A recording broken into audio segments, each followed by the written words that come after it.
Hello students and welcome in my classroom. आज हम लोग जो टॉट्स में आपके मेंटल एलिमेंट्स दो हो चुके हैं पहले, फर्स्ट प्रीवियस वीडियो में हमने किए थे, उसमें हमने इंटेंशन एंड मोटिव देखा था मेंटल एलिमेंट्स में। आज हम रेस्ट ऑफ टू हैं आपके, first third is malice and fourth is strict liability है, तो वो हम देखेंगे। मैलिस से हम स्टार्ट करते हैं, दैट इज़ जो आपका थर्ड मेंटल एलिमेंट है। दो आपके हो चुके हैं पहले, इंटेंशन एंड मोटिव। तो मैलिस आज हम स्टार्ट करेंगे। MALICE, दैट इज मैलिस, जिसको हम हिंदी में बोलेंगे विद्वेष।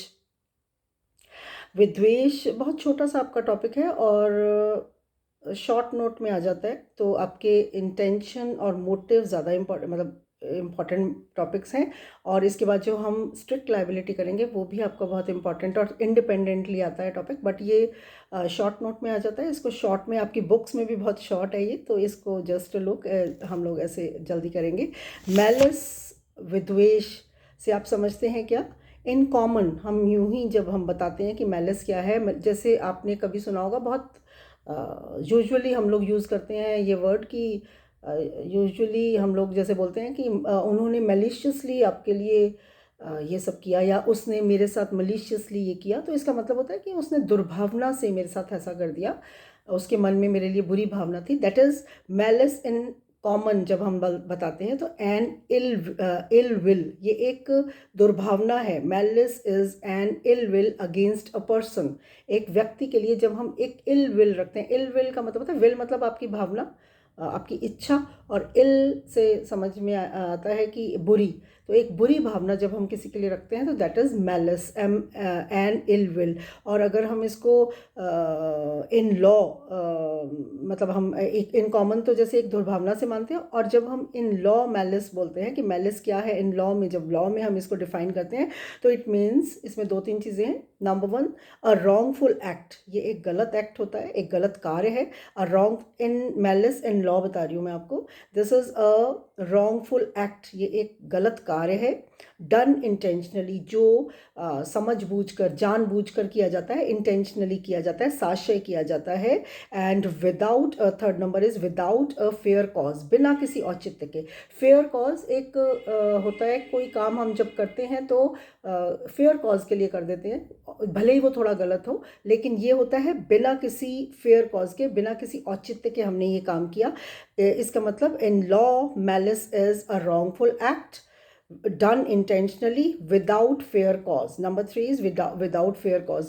Fair cause के साथ कुछ गलत काम हम कैसे कर देते हैं, जैसे आप रोड पे खड़े हैं, किसी सड़क के किनारे पे खड़े हैं, तो आपने देखा कि मैं हूँ या कोई भी पर्सन है जो वो रोड को क्रॉस कर रहा है, और मैंने एक तरफ देखा, लेफ्ट साइड देखा, और मैंने राइट साइड में नहीं देखा, और मैं रोड क्रॉस करने लगी, और आपको ये लगा कि अगर ये मैम चली गई आगे तो ये इनका एक्सीडेंट नहीं हो जाए, या आपने सोचा कि कुछ आ रहा था, व्हीकल आ रहा था, तो मुझे बचाने के लिए, आपका ये फेयर कॉज होगा, आपने मुझे बचाने के लिए, आपने मुझे पुल किया, ज़ोर से खींचा, मैं गिर गई, मुझे चोट लगी, भले ही मुझे चोट लगी, बट आपका ये मलिशियसली किया गया काम नहीं माना जाएगा, क्योंकि इसमें जो कॉज था आपका, मुझे खींचना, आपने जो मुझे पुल किया, भले ही उससे मुझे चोट लग गई है, लेकिन वो आपका एक फेयर कॉज माना जाएगा, मुझे चोट पहुंचाने का भी। तो वो मलिशियसली किया गया काम नहीं माना जाएगा। तो मैलिस के लिए, मलिशियसली काम जब आप, मैलिस को जब आप डिफाइन करेंगे, तो इसमें आप बोलेंगे कि रॉन्गफुल एक्ट होगा, एक गलत कार्य किया जाता है इसमें, जो इंटेंशनली किया जाता है, जानबूझकर किया जाता है, और वो विदाउट फेयर कॉज होता है, वो बिना किसी औचित्य के किया जाता है। और जैसे ऐसा कौन सा काम होगा जो यूं ही आपने बिना किसी औचित्य के इंटेंशनली कर दिया, मलिशियसली, जैसे मैंने यूं ही आपको एक स्लैप लगा दिया, एक थप्पड़ लगा दिया, तो उसमें मैंने बिना किसी औचित्य के इंटेंशनली ये काम किया, क्योंकि मुझे आपसे दुर्भावना थी, आपसे मुझे अच्छा नहीं लगता था, हेट थी या कुछ भी था, तो मैंने बिना किसी आशय सहित, बिना किसी औचित्य के आपको एक थप्पड़ लगा दिया, तो ये मलिशियसली किया गया काम माना जाएगा। अब आ जाइए कि malice is of two types, ये दो तरीके का होता है, दो प्रकार हैं इसके विद्वेष के। Number one is actual malice, जिसको आप कहेंगे वास्तविक विद्वेष, और एंड सेकंड इज लीगल विद्वेष, लीगल मैलिस, कानूनी विद्वेष। तो फर्स्ट इज एक्चुअल मैलिस और मैलिस इन फैक्ट जिसको कहते हैं, वास्तविक विद्वेष या तथ्यत विद्वेष आप इसके कहेंगे। And second is legal malice और मैलिस इन लॉ, जिसको आप कानूनी विद्वेष या विधि की दृष्टि में विद्वेष कहेंगे। तो फर्स्ट जो एक्चुअल है वो आप कहेंगे, उसको डिफाइन करते हुए बताएंगे, कोई भी एक्चुअल मैलिस को, जो कि वास्तविक विद्वेष या तथ्यत विद्वेष जिसको मैंने हिंदी में बोला, दैट इज कोई भी ऐसा काम जो किसी के प्रति गलत भावना या बुरी भावना से या घृणा से किया जाता है, दैट इज एक्चुअल मैलिस। उसके बाद आ जाइए जो हम पढ़ रहे हैं, मैलिस इन लॉ, कानूनी विद्वेष किसको कहेंगे, जो मैंने अभी आपको बताया, बिना किसी उचित कारण के किया गया विद्वेषपूर्ण गलत काम, बिना किसी उचित कारण के, intentionally doing of a wrongful act without just cause और एक्सक्यूज। जस्ट कॉज मतलब होता है सही औचित्य कारण, उचित कारण। तो विदाउट, बिना किसी उचित कारण के, इंटेंशनली साशय सहित, आशय सहित किया हुआ, जानबूझकर किया हुआ, intentional doing of a wrongful act, एक गलत कार्य जो आपने इंटेंशनली किया है, जानबूझकर किया है, विदाउट जस्ट कॉज और एक्सक्यूज, जो मैंने अभी आपको बता दिया। एंड सेकेंड पॉइंट इसको डिफाइन करते हुए आप बताएंगे कि मैलिस इन लॉ क्या है, दैट इज ऐसा कार्य जो अनुचित प्रयोजन से निर्देशित किया गया हो। प्रयोजन होता है आपका कारण, किसी काम को करने का कारण, दैट इज मोटिव, जो मैंने अभी आपको पहले बताया था, मोटिव। तो ऐसा कार्य मैलिशियसली किया गया कार्य है, ऐसा कार्य जो अनुचित प्रयोजन से निर्देशित किया गया हो, अनुचित प्रयोजन के लिए निर्देशित किया गया हो, किसी गलत मोटिव के लिए, किसी गलत हेतु के लिए, किसी गलत कारण के लिए वो आपको डिटरमिनेट किया गया हो, बताया गया हो कि ये करना है, करा है आपने, तो गलत हेतु के लिए किया गया कार्य। तो इसे इंग्लिश में आप बोलेंगे an action determined by an improper motive. एक ऐसा एक्शन, एक ऐसा कार्य जो कि डिटरमिन किया गया, डिटरमिन करना होगा, किया गया है, निर्धारित करना, या निर्धारित करना ही बोलेंगे इसको। An action determined by an improper motive, जो कि बिना किसी औचित्य मोटिव के, बिना किसी उचित हेतु के निर्देशित किया गया हो, करना निर्देशित किया गया हो, that is malice in law, इसको आप कहेंगे। सो इतना सही टॉपिक है ये, इसमें कुछ खास नहीं है, आपकी बुक्स में भी बहुत छोटा है, तो ये शॉर्ट नोट में ही आता है। सो मैलिस एंड कॉमन आप जब कहेंगे तो this is ill will against a person, एक व्यक्ति के प्रति ये दुर्भावना है। और in legal sense it means a wrongful act, एक ऐसा गलत कृत्य है ये, डन इंटेंशनली, जो कि साशय किया गया है, आशय सहित किया गया है, जानबूझकर किया गया है, सोच समझकर किया गया है, विदाउट जस्ट कॉज और एक्सक्यूज, जो बिना किसी उचित कारण के किया गया है। तो this is all about malice. अब आ जाइए आपके fourth and last mental element पे, जो आपका इम्पॉर्टेंट है ये टॉपिक। ये आपका फॉल्ट एंड स्ट्रिक्ट लाइबिलिटी जो है, त्रुटि एवं कठोर दायित्व जिसको आप कहेंगे, ये इंडिपेंडेंटली आता है क्वेश्चन पूरा। आपको बुक्स में ये कभी कभी मेंटल एलिमेंट में भी मिलेगा और कभी आपको नहीं मिले मेंटल एलिमेंट में ये, तो ये लाइबिलिटीज़ वाले टॉपिक में मिल जाएगा आपको। जैसे जहाँ पर हम विकेरियस लाइबिलिटी हम करेंगे, उस टॉपिक में भी मिल जाता है कभी, तो कभी नहीं मिले मेंटल एलिमेंट में, फोर्थ ये वाला एलिमेंट, 3 वहाँ मिलेंगे, और एक लाइबिलिटी वाले टॉपिक में जो आपका विकेरियस लाइबिलिटी, प्रतिनिधिक दायित्व, अभी हम आगे करेंगे, नेक्स्ट टॉपिक लेंगे, तो उसमें भी आपको ये मिल जाएगा। सुनिए, fault and strict liability, FAULT, fault, and strict, STRICT, strict liability, LIABILITY, liability, जिसको आप दायित्व बोलते हैं। तो दिस इज त्रुटि एवं कठोर दायित्व।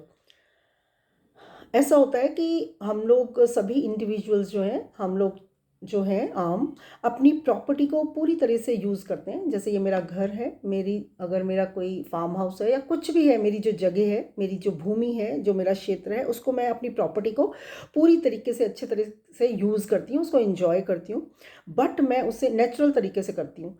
बट मैं उसे जब अननेचुरल तरीके से यूज़ करने लगती हूँ, अननेचुरल तरीका, असहज तरीका, जो कि प्राकृतिक नहीं है। प्राकृतिक मतलब जो नेचुरल नहीं है, जो अभी आपको समझ में आएगा। सभी इंडिविजुअल्स हम लोग अपनी प्रॉपर्टी को, अपनी भूमि को नेचुरल तरीके से यूज़ करते हैं, बट जब हम उसे अननेचुरल ढंग से यूज़ करने लगते हैं, तो यदि कोई व्यक्ति अपनी भूमि पर ऐसी चीज़ एकत्र करता है जिसके छूट निकलने से, एस्केप हो जाने से, छूट निकलने से अन्य व्यक्ति को क्षति पहुंचने की संभावना हो, तो उसे एकत्र करने का कार्य प्रतिवादी व्यक्तिगत दायित्व पर ही कर सकता है। जैसे मैं अपनी भूमि पर, अपने घर पर हर तरीके के पौधे लगाने के लिए फ्री हूँ, स्वतंत्र हूँ, बट मैं अपने घर पर पॉइजनस पौधे लगाने के लिए फ्री नहीं हूँ। मैं अपने घर पर अगर पॉइजनस पौधा लगाती हूँ, कोई पॉइजनस प्लांट्स ग्रो करती हूँ, भले ही मेरा कोई काम है कि मेरा कोई मैन्युफैक्चरिंग मेडिसिन्स का काम है जिसमें वो काम आती है, या किसी भी पर्पज़ से मैं उसे ग्रो कर रही हूँ अगर पॉइजनस प्लांट को, तो वो मैं उसे अपने व्यक्तिगत दायित्व पर ही, मैं पर्सनल लायबल होंगी उसके लिए।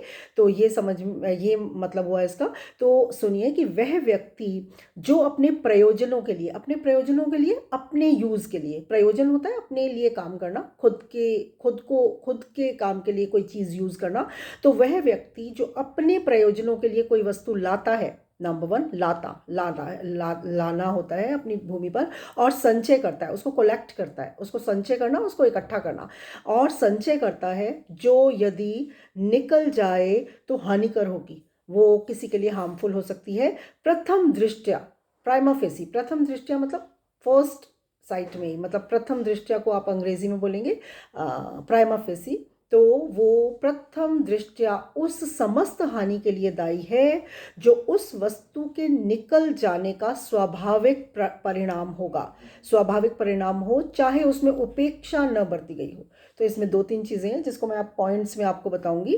एक बार सुनिए। If that thing will escape, जो मैंने अपनी भूमि पर मैं लाई हूँ और उसे मैंने कलेक्ट किया है, संचय किया है, तो if that thing will escape, ESCAPE, escape का मतलब होता है छूट निकलना, निकल जाना, चले जाना, मेरी भूमि से बाहर निकल जाना, that is called escape, ESCAPE। तो if that thing will escape, अगर वो छूट जाती है, निकल जाती है, एंड कॉज डैमेज, और उससे डैमेज हो जाता है, क्षति हो जाती है, तो ही इज रेस्पॉन्सिबल, तो वो रिस्पॉन्सिबल होगा, मैं रिस्पॉन्सिबल होंगी। How ever he was careful, भले ही वो how ever she was careful, अगर मैंने जितना भी उसके लिए मैं केयरिंग थी, मैं केयरफुल थी, मैंने प्रिवेंट करने के लिए मैंने प्रिकॉशंस रखे थे, और he have precautions to prevent the damage. अगर इसे सुनिए, if that thing will escape, बहुत ईजी लैंग्वेज में लिखा हुआ है मैंने अंग्रेजी में, बहुत ईजी, एस्केप छूट निकलना। If that thing will escape and cause damage, उससे कॉज मतलब हो गया, डैमेज मतलब क्षति हो गया, ही इज रिस्पॉन्सिबल, वो रिस्पॉन्सिबल होगा ही होगा।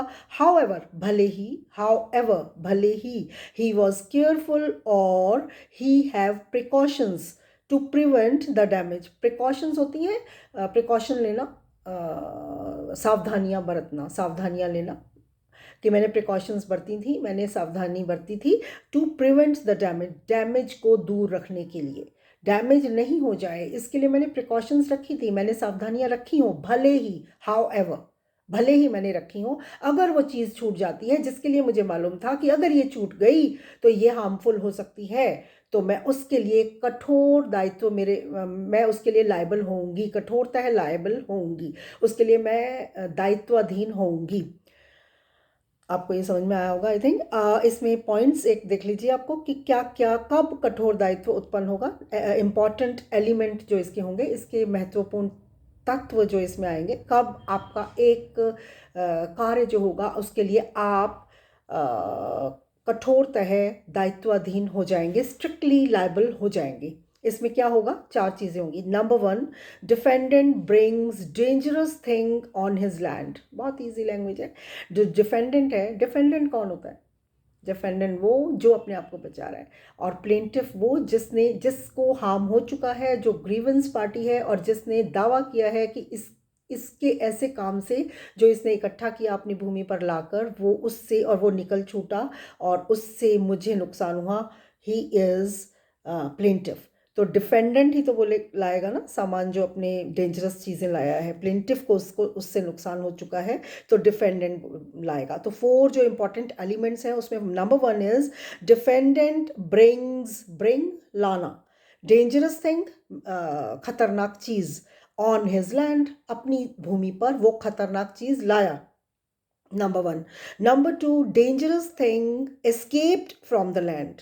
नंबर 2 इम्पॉर्टेंट थिंग जो है इसमें, इम्पॉर्टेंट जो एक पॉइंट है कि वो जो डेंजरस थिंग इकट्ठा की थी, वो एस्केप फ्रॉम द लैंड, वो उस भूमि से निकल छूटी, बाहर निकल गई। नंबर 2 कि वो जो इकट्ठा की थी, कलेक्ट किया था हमने डेंजरस थिंग को, नंबर 1। नंबर 2, वो वहाँ से निकल छूटी। एंड नंबर 3, ब्रिंग और collection of that thing was not natural. हमने वो जगह, जो डिफेंडेंट ने वो जो चीज़ इकट्ठा की थी, ब्रिंग लाना, कलेक्शन इकट्ठा करना, संचय करना, ब्रिंग और collection of that thing was not natural. Natural कैसे होता है? जैसे मैंने अपने घर पर एक छोटा सा हौज बनवाया और उसमें मैंने पानी भर दिया, जिसमें हम लोग छुट्टी वाले दिन कुछ भी करते हैं। एक अपने लॉन में पानी थोड़ा सा इकट्ठा किया, जो नेचुरल है, और इतना पानी अगर निकल भी गया तो किसी को हार्मफुल नहीं हो सकता, वो नेचुरल है। लेकिन मैंने अपने घर पर इतना बड़ा कुछ बनवा लिया पानी कलेक्ट करने के लिए, और उसमें इतना पानी भर दिया, इतना कुछ भर लिया कि वो अगर छूट निकला तो वो किसी के लिए हार्मफुल हो सकता है। That is not natural. अगर मैंने अपने घर पर प्लांट्स ग्रो करे हैं तो नेचुरल प्लांट्स हैं जो हार्मफुल नहीं हो सकते किसी के लिए, तो वो एक नेचुरल थिंग है। लेकिन अगर मैंने अपने घर पर कोई पॉइजनस प्लांट ग्रो किया है, प्लांटेशन किया है, पॉइजनस पौधों को मैंने लगाया है, जहरीले पौधों को मैंने अपने घर पर लगा लिया है, तो दैट इज़ नॉट नेचुरल। अगर मैंने अपने घर पर जो एक रिहायशी इलाका है जिसमें बहुत घर बने हुए हैं, सब लोग रहते हैं, एक कॉलोनी में सब बहुत लोग रहते हैं, वहाँ पे मैंने एक बारूद की फैक्ट्री बना दी है, तो ये दिस इज़ नॉट नेचुरल। तो ऐसी कुछ चीज़ें। नंबर 3, ब्रिंग और collection of that thing was not natural. वो जो इकट्ठा करना था और लाना था, ब्रिंग मतलब यहाँ पे संचय करना था कोई चीज़ का, वो नेचुरल नहीं था, नंबर 3। एंड नंबर 4 जो लास्ट है आपका, इट एस्केप्स, वो निकल गया, एंड कॉज डैमेज, और उससे डैमेज हो गया। तो इन सब चीज़ें, क्या क्या चीज़ें वो हो सकती हैं? It escapes and cause damage to plaintiff, plaintiff को डैमेज हो गया। इट मे बी, वो क्या क्या हो सकता है? इट मे बी गैस, वो कोई गैस हो सकती है। इट मे बी एक्सप्लोजन, वो कोई विस्फोटक हो सकता है, जैसे आपकी पटाखे की फैक्ट्री है या ऐसा कुछ काम है, तो उसके लिए आपने एक्सप्लोजन इकट्ठा कर रखा था, कोई विस्फोटक इकट्ठा कर रखे थे। It may be gas, it may be explosion, विस्फोटक हो सकते हैं, कोई गैस हो सकती है। इट मे बी इलेक्ट्रिसिटी, कोई विद्युत इकट्ठा आपका काम हो, अगर आपने करा हो, तो दैट इज़ वो विद्युत या इलेक्ट्रिसिटी हो सकती है, इलेक्ट्रिसिटी बोलेंगे इसको। और या फिर वो कोई ऑयल हो सकता है जो डेंजरस हो सकता है किसी के लिए, किसी की स्किन के लिए या किसी के लिए, तो it can be, it may be oil, तेल हो सकता है कोई, और it may be poisonous plants, या फिर वो कोई जहरीले पौधे हो सकते हैं जो किसी के लिए नुकसान, अगर छूट निकले, बाहर निकल गए, तो वो नुकसानदेह हो सकते हैं, हार्मफुल हो सकते हैं। इसमें आपका एक बहुत ही इम्पॉर्टेंट लीडिंग केस आपका आएगा, रायलैंड्स वर्सेस फ्लेचर का। इनफैक्ट इतना इम्पॉर्टेंट है ये कि आपको जब क्वेश्चन आता है क्वेश्चन पेपर में, तो आपको इस रायलैंड्स वर्सेस फ्लेचर के नाम से ही आ जाता है। जैसे रायलैंड्स वर्सेस फ्लेचर के वाद में प्रतिपादित सिद्धांत को बताइए, तो आपको नाम भी नहीं लिया जाएगा स्ट्रिक्ट लाइबिलिटी का, तो आपको पूरा स्ट्रिक्ट लाइबिलिटी इसमें बताना है, क्योंकि रायलैंड्स वर्सेस फ्लेचर का वो केस है हाउस ऑफ लॉर्ड्स का, आई थिंक 1868 का। 1868 में हाउस ऑफ लॉर्ड्स ने स्ट्रिक्ट लाइबिलिटी का जो रूल है वो लेट डाउन किया था, हाउस ऑफ लॉर्ड्स ने रायलैंड्स वर्सेस फ्लेचर के माध्यम से। इसकी स्पेलिंग लिख लीजिए आप, RYLANDS, Rylands versus Fletcher, FLECHER, FLETCHER। तो रायलैंड्स वर्सेस फ्लेचर का फर्स्ट केस है जिसमें ये 1868 में हाउस ऑफ लॉर्ड्स के द्वारा ये प्रतिपादित किया गया था। तो आप इसको पूरे इसके जो फैक्ट्स हैं वो बहुत अच्छे से पढ़ लेंगे। मैं बता देती हूँ आपको थोड़े से।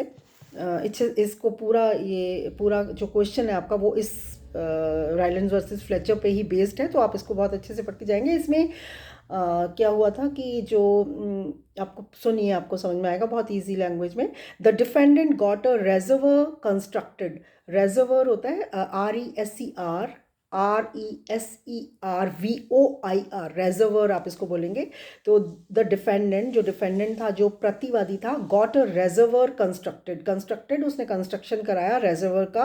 रेजर्वर पानी को भरने का एक बहुत बड़ा सा, पानी को कलेक्ट करने के लिए जो जगह बनाते हैं, जलाशय जिसको आप बोलेंगे, रेजर्वर इज जलाशय। तो defendant got a reservoir constructed. जो डिफेंडेंट था उसने एक जलाशय का निर्माण करवाया थ्रू इंडिपेंडेंट कॉन्ट्रैक्टर्स के थ्रू। कॉन्ट्रैक्टर ने उसको बनाया over his land for providing water to his mill. Provide करना, उपलब्ध कराना। मिल, जो उसकी मिल थी, जो जिसमें वो उसकी खुद की मिल थी, तो उसमें ओवर हिज लैंड उसने अपनी लैंड पर उस जलाशय का निर्माण करवाया। फॉर प्रोवाइडिंग वाटर, प्रोवाइडिंग उपलब्ध कराना, वाटर पानी को उपलब्ध कराने के लिए उसकी मिल के लिए, जो उसकी मिलें थीं, जो मिल चलती थी उसकी, उसमें पानी प्रोवाइड कराने के लिए, पानी उपलब्ध कराने के लिए उसने अपनी भूमि पर रेजर्वर का, जलाशय का निर्माण कराया। देयर वर ओल्ड, वहाँ पर there were old disused shafts थी। शाफ्ट्स होती हैं जो नीचे चलती हैं, सुरंगें, नीचे सुरंगें चल रही थी उसके। There were old disused shafts.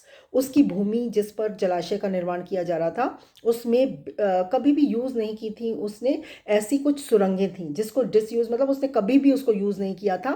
Disuse shafts under the site of reservoir, जहाँ जिस जगह पर रेजर्वर का, जलाशय का निर्माण किया जा रहा था, वहाँ पर उसकी कुछ नीचे शाफ्ट्स चल रही थी, सुरंगें बनी हुई थी जिनको कभी भी यूज़ नहीं किया गया था। Which the contractors failed to observe.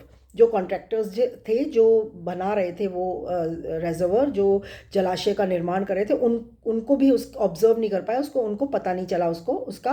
And so did not block them. इसलिए उन्होंने उसको ब्लॉक भी नहीं किया, बंद भी नहीं किया। अगर उनको पता चल जाता, अगर वो ऑब्जर्व कर लेते, अगर उनको समझ में आता कि यहाँ पे कोई सुरंगें बनी हुई है नीचे, तो वो उसको ब्लॉक कर देते। बट उनको कोई समझ में नहीं आया कि यहाँ पे है, उन्होंने ऑब्जर्व नहीं किया, उनको समझ में नहीं आया, उन्होंने देखा नहीं, और उन्होंने उसको बंद भी नहीं किया, ब्लॉक भी नहीं किया। When the water was filled in the reservoir, उसके बाद जब वो बन गया, जलाशय का निर्माण हो गया, रेजर्वर बन गया, तो उन्होंने उसको पानी से भर दिया। फिल कर देना, भर देना। When the water was filled in the reservoir, it burst through the shafts. वो पानी जो था वो उस सुरंगों के थ्रू, उन शाफ्ट्स के through, it burst through the shafts and flooded the plaintiff's coal mines. जो उसकी प्लेंटिव की वादी की जो कोयले की खदानें थी, coal mines, COAL, coal mines जो थी, माइन बोलते हैं खदानों को, तो कोयले की जो खदानें थी, तो it burst through the shafts, वो पानी शाफ्ट्स को, सुरंगों के थ्रू गया। एंड फ्लडेड मतलब बाढ़ आ जाना, बहुत ज़्यादा अति पानी हो जाना, बहुत ज़्यादा पानी हो जाना, that is called flooded. Flood का मतलब होता है बाढ़, पानी बहुत बरसता है जब। एंड फ्लडेड की मतलब कि शाफ्ट से बहुत सारा पानी प्लेंटिव की कोल माइंस में, कोयले की खदानों में चला गया, ऑन द एडजॉइनिंग लैंड, जो जुड़ी हुई लैंड में थी। मतलब जो डिफेंडेंट के रेजर्वर में जब पानी भर दिया गया, तो उन सुरंगों के थ्रू वो पानी, एडजॉइनिंग लैंड थी वादी की, उस एडजॉइनिंग मतलब जुड़ी हुई लैंड थी, जुड़ी हुई भूमि थी वादी की, उन शाफ्ट्स के थ्रू, उन सुरंगों के थ्रू, जिसका पता नहीं था उनको, जिन्होंने वो बनाई थी, कंस्ट्रक्ट करी थी, उन्होंने वो पानी उसके थ्रू, सुरंगों के थ्रू उसकी कोल माइंस में भर गया, adjoining land. Even though the defendant did not no, जो डिफेंडेंट था, जो क्या इसमें जो जिसके जलाशय का निर्माण जिसने करा था, वो जो डिफेंडेंट था, उसको नहीं मालूम था कि मेरे नीचे सुरंगें हैं, मेरी भूमि के नीचे सुरंगें हैं। तब भी भले ही, इवन दो का मतलब होता है भले ही, इवन दो भले ही the defendant did not know of the shafts, उसको नहीं पता था शाफ्ट्स का, and had not been negligent, और वो उसने उपेक्षापूर्ण व्यवहार नहीं किया था। अगर उसको पता होता तो वो उसको भरवा देता, लेकिन उसे उसके बारे में, शाफ्ट्स के बारे में, उन सुरंगों के बारे में पता ही नहीं था। तो उसने कोई नेग्लिजेंटली भी काम नहीं किया। अगर उसके मालूम होता तो वो उसको ब्लॉक करा देता, भरवा देता। बट इवन दो, भले ही the defendant did not know of the shafts, उसको शाफ्ट्स के बारे में नहीं पता था, and had not been negligent, वो उपेक्षापूर्ण व्यवहार भी नहीं कर रहा था। अगर उसको मालूम होता और फिर वो ना भरवाता तो उसका उपेक्षापूर्ण व्यवहार होता। भले ही यहाँ उसका उपेक्षापूर्ण व्यवहार भी नहीं था, तब भी ही वॉज हेल्ड लाइबल, उसको लाइबल ठहराया गया। ये पहला वाद था रायलैंड्स वर्सेस फ्लेचर का 1868 का, हाउस ऑफ लॉर्ड्स का, जिससे कठोर दायित्व का सिद्धांत प्रतिपादित किया जाने लगा। इसमें ये बोला गया कि जब आप कृत्रिम रूप से किसी चीज़ को अपनी जगह पर लाते हो, कृत्रिम रूप से, आर्टिफिशियली, जब उसने पानी आर्टिफिशियली भरा, आर्टिफिशियली भरने का मतलब होता है नेचुरल तरीके से नहीं भरा। नेचुरल तरीका क्या होता कि बहुत बारिश हो जाती, या उसकी बहुत बारिश ही हो जाती तो उसी से भरता वो पानी। तो अगर नेचुरल तरीके से भरता तो वो लायबल नहीं होता, बट उसने आर्टिफिशियली वहाँ पर वो पानी भरा था। आर्टिफिशियली मतलब खुद से भरा था, कृत्रिम रूप से भरा था, जो एक्ट ऑफ गॉड नहीं था। एक्ट ऑफ गॉड तब होता जब बहुत फ्लड आ जाता, बाढ़ आ जाती, तब भरता।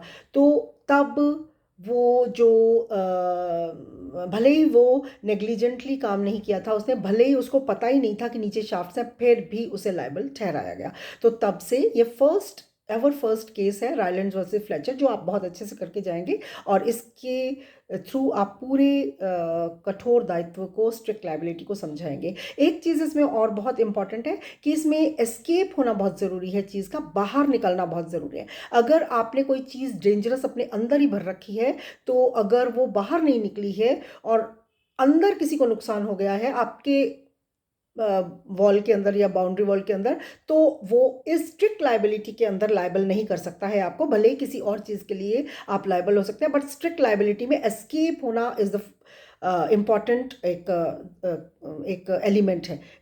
इसमें भी एक आप केस लिख सकते हैं, read versus J Lyons and company का। Read READ versus J Lyons, J capital, J Lyons LYONS, J Lyons and company का एक केस इसमें केस है, जिसमें आप इसमें बताएंगे कि प्रतिपादित किया गया कि वस्तु का एस्केप होना बहुत ज़रूरी है, बाहर निकलना बहुत ज़रूरी है। इसमें क्या था, जो प्लेंटिफ था, जो हर्ट हुआ था, जो ग्रीवेंस पार्टी होती है, इसमें वादी जो था वो इंस्पेक्टर था।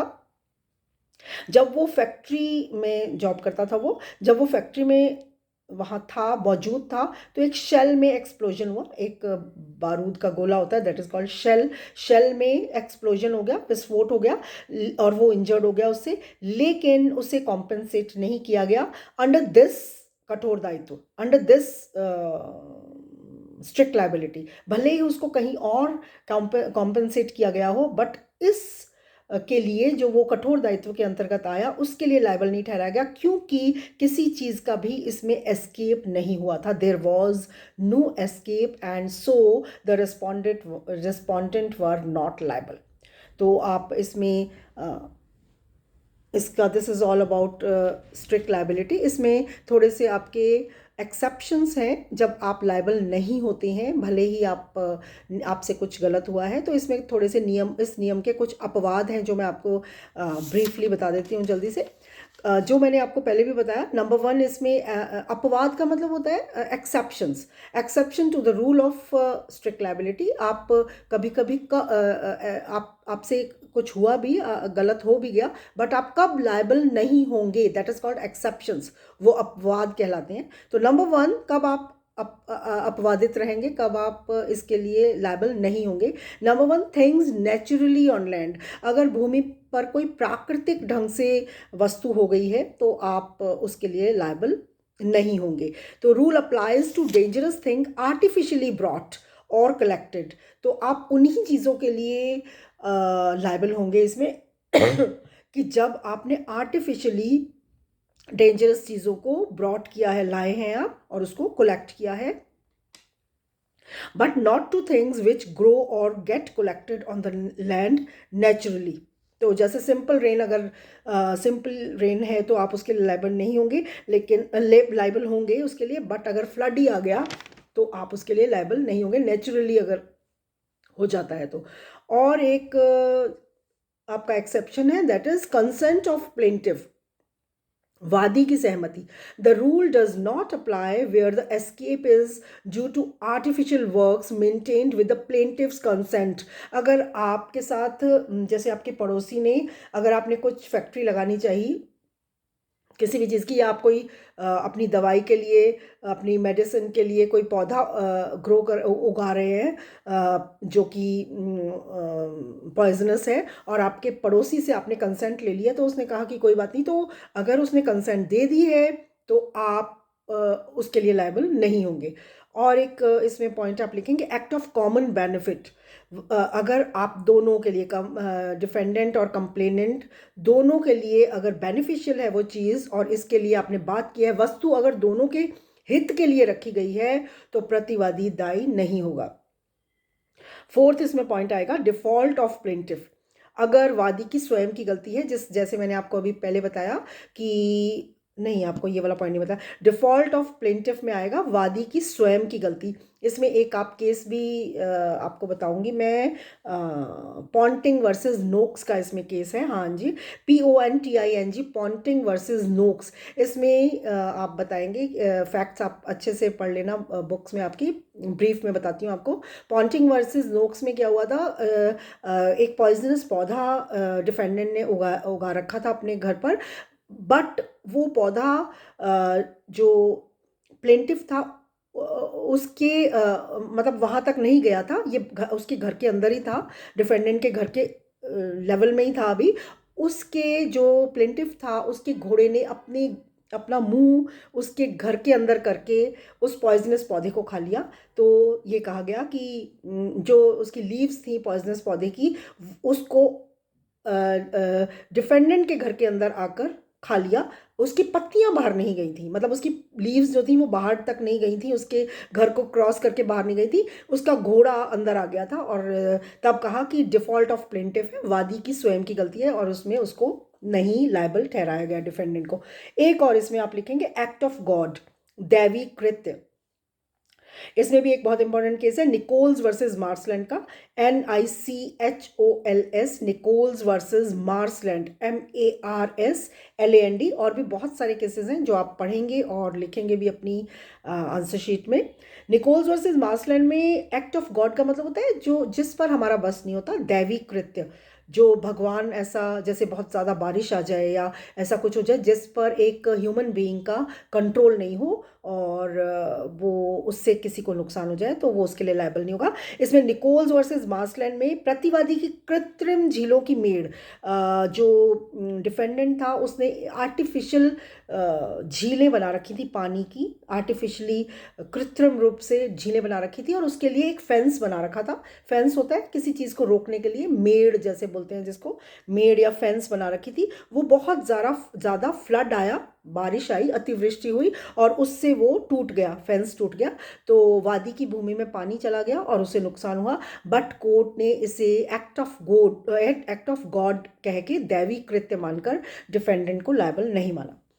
और एक और इसमें एक और हो सकता है आपका, एक्ट ऑफ स्ट्रेंजर, जिसको आप कहेंगे कि थर्ड पर्सन ने, अगर where escape is caused by the wrongful act of third party ने अगर कुछ ऐसा कर दिया जो स्ट्रेंजर है, जैसे मैंने अपने घर पर कुछ उगा रखा है और किसी थर्ड पार्टी ने उसको बाहर कर दिया, एस्केप कर दिया वहां से, जिसके बारे में मुझे मालूम नहीं है, whom defendant has no control, जिसके ऊपर डिफेंडेंट का कंट्रोल नहीं था, he is not liable for the action of the third party। तीसरे जिसने, अजनबी ने, स्ट्रेंजर ने जो ऐसा कर दिया है, उसके लिए डिफेंडेंट लायबल नहीं होगा, in the absence of his own negligence. अगर उसकी खुद की एब्सेंस, नेग्लिजेंस नहीं है, अगर उसकी खुद की लापरवाही नहीं है, तो इसमें भी एक रिकार्ड्स वर्सेस लॉथियन का केस है जो आपकी बुक में मिल जाएगा, रिकार्ड्स वर्सेस लॉथियन। और एक स्टैट्यूटरी अथॉरिटी इसमें आएगा। स्टैट्यूटरी अथॉरिटी का मतलब होता है आपको कानूनी रूप से प्राधिकृत किया गया हो किसी काम के लिए, अगर कानून द्वारा प्राधिकृत कृत्य अगर आप कुछ कर रहे हैं, कानून ने आपको, राज्य ने आपको ये प्राधिकृत किया है, अधिकृत किया है कि आपको ये काम करना है, और अगर उससे किसी को नुकसान हो जाता है तो आप उसके लिए, the rule does not apply where the defendant is empowered or authorised under the law to accumulate, keep, or collect the dangerous things which escape or cause mischief and injury to the plaintiff. जो ये rule है वो does not apply, नहीं apply होगा अगर defendant को empower किया गया है लॉ के द्वारा कि आप ये काम करें, अगर उस काम से उस काम को करते हुए कोई चीज़ एस्केप हो गई है, डेंजरस थिंग को कलेक्ट करने का उसको ऑथराइज उसको किया गया है, उसको प्राधिकृत किया गया है, फिर वो चीज़ अगर निकल जाती है, छूट निकलती है और उससे कुछ किसी को प्लेंटिफ को हानि हो जाती है, इंजरी हो जाती है, तो उसके लिए भी लायबल नहीं होंगे इसमें स्ट्रिक्ट लाइबिलिटी में। This is all about your strict liability and आपके चार मेंटल एलिमेंट्स जो हैं वो कंप्लीट हो गए हैं। आई होप कि आपको ये समझ में आया होगा। And that's all about today and meet you soon, see you soon, that's okay, bye.